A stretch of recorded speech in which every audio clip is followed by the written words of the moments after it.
Perkenalkan, nama saya Dia Arini Puspitasari dengan nomor NPM belakang 255. Perkenalkan, saya Vidya Labibah Senta Zafran dengan NPM akhir 263. Perkenalkan, nama saya Elvia Cistiaria Pramesti dengan nomor NPM belakang 270. Perkenalkan, nama saya Lutfi Alia dengan NPM belakang 260. Saya Najwa Tiasna Diva dengan NPM akhir 262.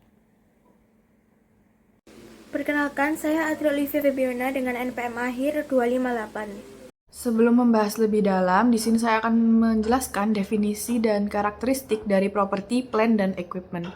Jadi, property, plant, dan equipment atau PPE adalah aset berwujud yang digunakan dalam operasi bisnis untuk produksi barang atau jasa, disewakan atau digunakan untuk tujuan administratif, serta diharapkan memiliki masa manfaat lebih dari satu periode. Dengan kata lain, PPE ini mencakup aset tetap seperti mesin produksi, kendaraan operasional, gedung kantor, dan peralatan lainnya yang digunakan secara langsung maupun tidak langsung dalam proses bisnis. Nah, karakteristik utama dari PPE ini yang pertama adalah digunakan dalam operasi bukan untuk dijual kembali. PPE bukan merupakan bagian dari persediaan, melainkan aset yang dipakai untuk mendukung kegiatan operasional perusahaan dalam jangka panjang. Yang kedua yaitu bersifat jangka panjang dan biasanya disusutkan. Artinya manfaat ekonomisnya itu dirasakan lebih dari satu periode akuntansi dan nilainya dialokasikan sebagai beban melalui penyusutan tiap periode. Yang terakhir yaitu memiliki bentuk fisik atau berwujud. Berbeda dengan aset tak berwujud, seperti hak paten, PPE ini memiliki wujud nyata yang dapat dilihat dan dapat disentuh. Kemudian di sini saya akan membahas biaya perolehan properti, plant, dan equipment. Seperti pada umumnya, perusahaan itu menggunakan biaya historis untuk mencatat PPE, yaitu semua biaya yang diperlukan untuk memperoleh dan menyiapkan aset agar siap untuk digunakan. Biaya historis ini tuh mencakup seluruh pengeluaran yang dilakukan sejak awal proses perolehan hingga aset siap untuk dipakai dalam kegiatan operasional. Nah, berikut ini ada biaya yang dikapitalisasi sesuai dengan jenis-jenis asetnya masing-masing.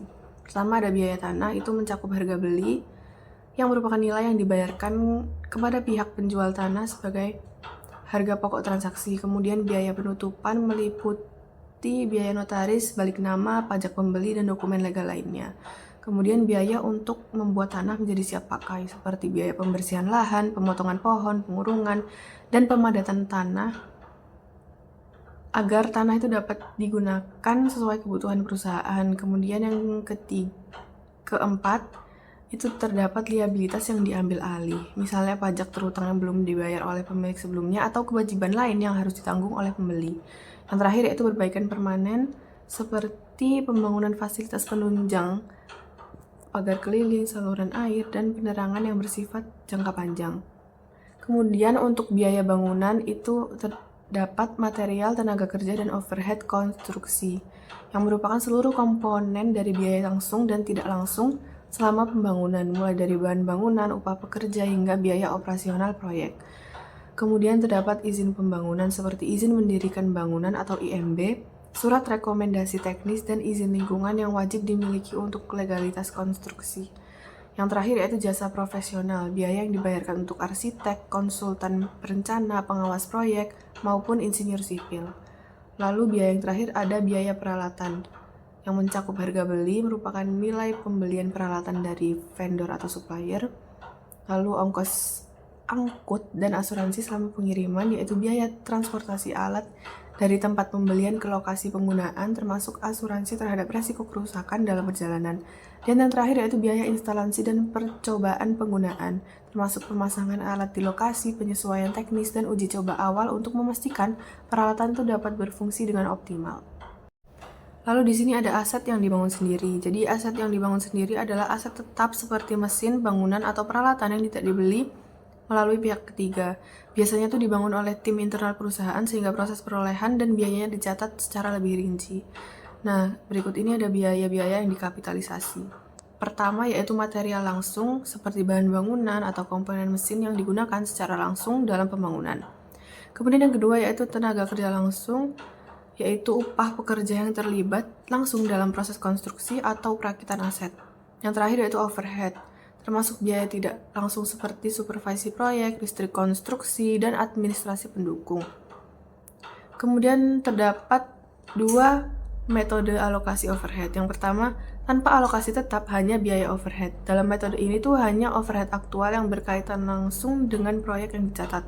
Kemudian ada full costing, yaitu semua overhead dialokasikan secara proporsional. Semua biaya overhead perusahaan selama masa konstruksi dibagi secara adil ke berbagai proyek aset tetap. Kemudian ada perlakuan khusus.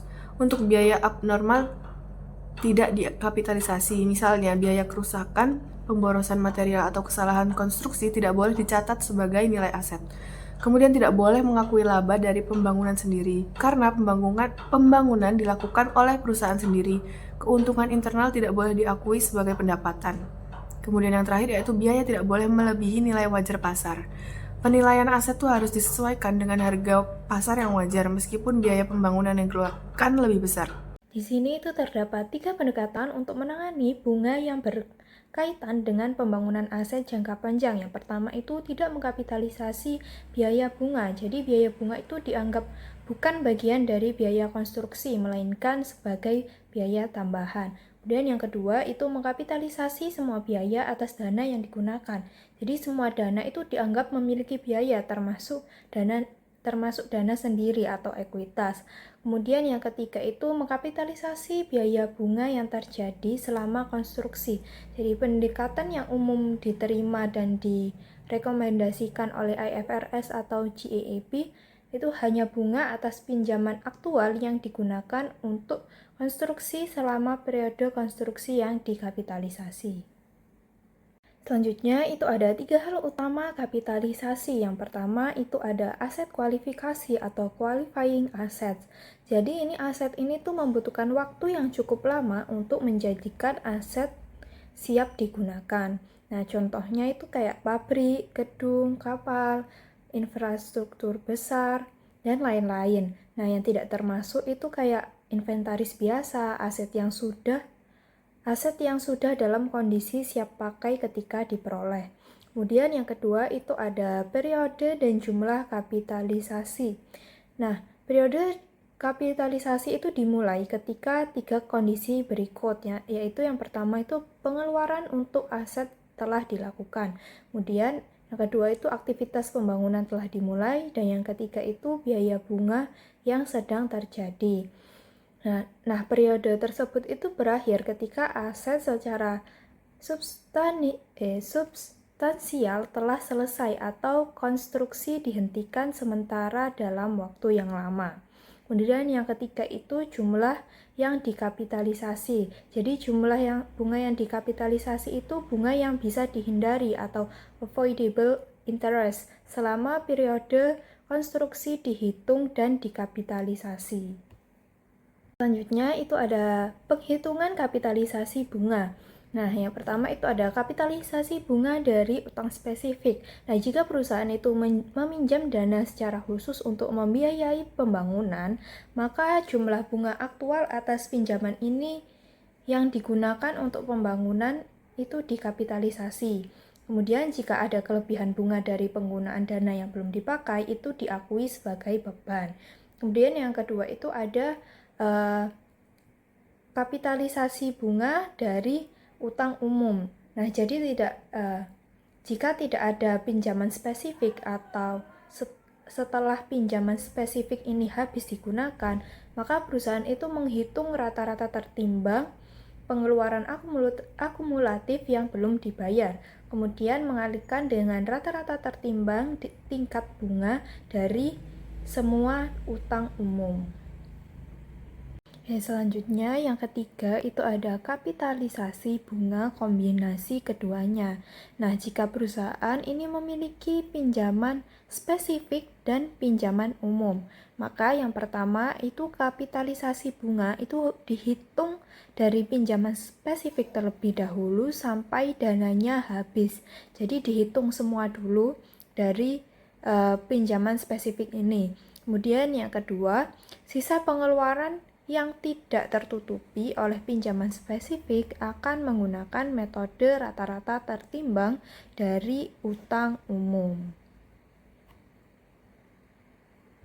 Baik, di sini selanjutnya saya akan menjelaskan mengenai valuation of property, plant, and equipment. Baik, yang pertama itu ada dasar pengakuan, yaitu pengakuan awal aset tetap didasarkan pada nilai wajar dari apa yang dibayar atau yang diberikan perusahaan. Nah, hal ini itu berarti aset dicatat berdasarkan pada nilai pertukaran yang seimbang pada saat transaksi dilakukan. Lalu ada cash discount atau diskon tunai, yang merupakan perusahaan itu mendapatkan diskon karena membayar lebih awal. Maka diskon ini akan mengurangi harga perolehan aset meskipun diskon itu tersebut tidak dimanfaatkan. Tujuannya adalah agar nilai aset mencerminkan biaya yang sebenarnya dihindari. Selanjutnya ada deferred payment contract, yaitu kontrak pembayaran tertunda. Nah, untuk pembelian aset secara kredit jangka panjang, aset itu dicatat sebesar nilai sekarang atau fair value dari pembayaran tersebut. Jika suku bunga tidak diketahui, maka digunakan metode bunga efektif untuk memperkirakan nilai kini atau fair value. Selanjutnya adalah lump sum purchase atau pembelian borongan. Nah, ketika beberapa aset dibeli dalam satu paket dengan harga tunggal, maka harga tersebut akan dialokasikan ke masing-masing aset berdasarkan nilai wajar relatifnya. Nah, hal ini itu penting untuk mencerminkan nilai individual setiap aset dengan benar. Selanjutnya ada issuance of shares atau pembelian aset dengan saham. Nah, jika aset diperoleh dengan menerbitkan saham, maka nilainya ditentukan berdasarkan harga pasar saham yang diterbitkan. Ini dilakukan agar transaksi tetap mencerminkan nilai ekonomis yang sebenarnya meski tidak menggunakan kas. Lalu yang terakhir itu ada exchange of non-monetary asset. Itu merupakan pertukaran aset non-keuangan. Jika perusahaan menukar aset dengan aset lain, maka penilaiannya menggunakan nilai wajar dari aset yang diserahkan atau diterima. Namun, ini berlaku jika ada commercial substance atau substansi komersial dalam pertukaran tersebut. Di sini saya akan membahas mengenai hibah pemerintah aset. Jadi definisi hibah pemerintah sendiri merupakan bantuan dari pemerintah berupa transfer sumber daya, di mana sumber daya ini tuh bisa berupa uang tunai, aset, penghapusan utang, maupun berupa subsidi dengan syarat tertentu yang berkaitan dengan kegiatan operasional perusahaan. Contohnya saja seperti dana riset, potongan pajak, dan aset ataupun pinjaman yang berbunga rendah. Ada dua jenis hibah pemerintah, yaitu yang pertama ada hibah terkait aset, kedua ada hibah terkait pendapatan. Hibah terkait aset sendiri diberikan untuk membeli, membangun, ataupun memperoleh aset tetap seperti tanah, bangunan, ataupun suatu alat. Pencatatan dari hibah terkait aset ini itu sebagai pendapatan tangguhan atau deferred revenue, diakui selama masa manfaat aset ini berlaku, ataupun dikurangkan dari nilai aset lalu disusutkan menjadi lebih kecil. Lalu yang hibah terkait pendapatan, hibah ini tuh digunakan untuk mengganti biaya ataupun kerugian, baik yang sudah terjadi maupun yang akan mendatang. Pencatatan dari hibah terkait pendapatan ini dilakukan jika pencatatan dari hibah terkait pendapatan yaitu jika untuk kerugian masa lalu itu dicatat langsung masuk ke pendapatan atau grand revenue, dan jika untuk biaya yang akan mendatang atau masa depan itu dicatat sebagai pendapatan tangguhan lalu diamortisasi sesuai dengan waktunya. Lalu ada dua jenis pendekatan akuntansi, yaitu yang pertama equity approach atau pendekatan ekuitas, dan kedua ada income approach atau pendekatan pendapatan. Equity approach sendiri pengakuannya yaitu hibah dicatat langsung ke dalam ekuitas, misalnya ke akun cadangan modal dengan alasan hibah tidak perlu dibayar kembali, dan hibah dianggap bukan bagian dari aktivitas operasional normal tetapi bantuan dari pihak luar atau eksternal seperti dari pemerintah, dan equity approach ini tidak mempengaruhi laba rugi di laporan laba ruginya. Sedangkan income approach pengakuannya hibah ini diakui sebagai pendapatan atau grand revenue di laporan laba rugi secara sistematis. Alasannya, sebagian besar hibah memiliki syarat ataupun kewajiban seperti penggunaan aset ataupun pemenuhan target tertentu. Dan juga harus dicocokkan dengan biaya terkait atau matching principle. Baik, selanjutnya di sini ada ilustrasi mengenai pengakuan hibah sebagai pendapatan tertunda dari deferred income dibandingkan dengan pengurangan aset. Jadi di sini ada perumpamaan kasus, yaitu perusahaan menerima hibah tunai sebesar 500 juta dari pemerintah untuk membeli alat laboratorium senilai 2 miliar. Umur ekonomis alat laboratorium ini yaitu 5 tahun dengan metode garis lurus tanpa adanya nilai residu. Jadi di sini yang pertama menggunakan opsi 1 atau deferred revenue. Jurnalnya saat menerima hibah, pada sisi debit ditulis keterangan kas, lalu sisi debitnya yaitu pendapatan hibah ditangguhkan 500 juta pada masing-masing akun. Sesuai dengan yang diberikan dari pemerintah tadi 500 juta. Lalu pada saat mengakui pendapatan per tahun, di sisi debit yaitu pendapatan hibah ditangguhkan 100 juta, di sisi kredit pendapatan hibah senilai 100 juta. 100 juta ini diambil dari hibah dikurangi dengan umur alat, yaitu 500 juta dibagi dengan 5 tahun. Jadi 500 juta dibagi 5 tahun hasilnya adalah 100 juta. Lalu pada saat beban penyusutan per tahun. Pada sisi debitnya dituliskan pendapatan hibah ditangguhkan 400 juta dan sisi kreditnya yaitu pendapatan hibah sebesar 400 juta. 400 juta ini diperoleh dari harga alat atau 2 miliar tadi dibagikan dengan umur alat yaitu 5 tahun. Jadi 2 miliar dibagikan 5 tahun yaitu 400 juta. Lalu opsi kedua di sini yaitu pengurangan nilai aset. Pada saat menerima hibah, perusahaan itu mencatat di jurnalnya di sisi debit keterangannya yaitu peralatan senilai 1,5 M dan di kreditnya yaitu kas sebesar 1,5 M. Hal ini didapat dari 2 miliar dikurangi dengan 500 juta. Ini itu merupakan nilai bersih asetnya yang dimana 1,5 M itu adalah uang yang harus dibayarkan oleh perusahaan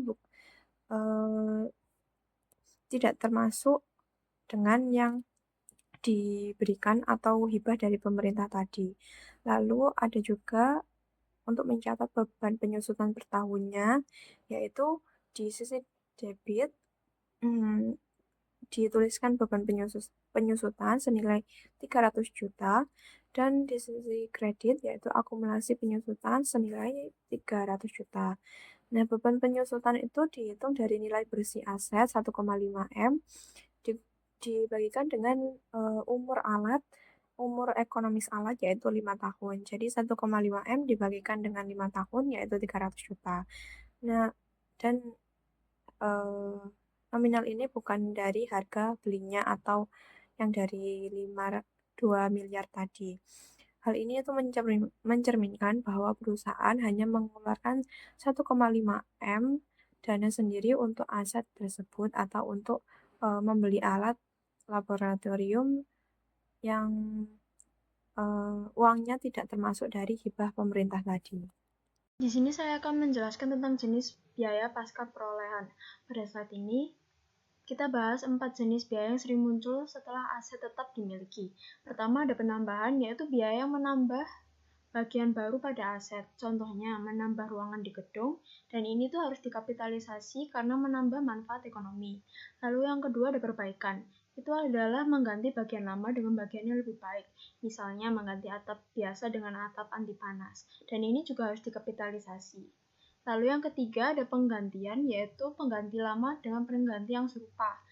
Dan ini harus tetap dikapitalisasi karena ini memperpanjang umur manfaat.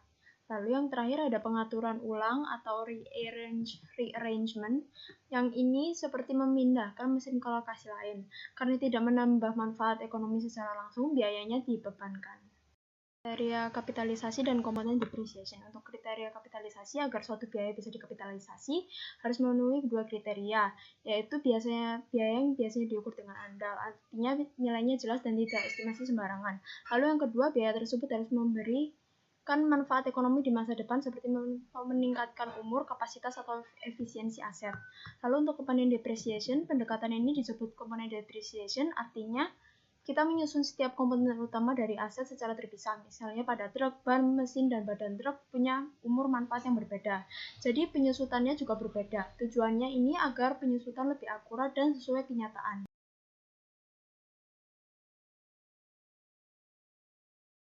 Baik, selanjutnya saya akan menjelaskan mengenai pelepasan aset tetap. Jadi pelepasan aset tetap ini tuh bisa dilakukan melalui penjualan, pertukaran, pengabaian, atau konversi tidak disengaja. Lalu depresiasinya itu harus dicatat hingga tanggal pelepasan.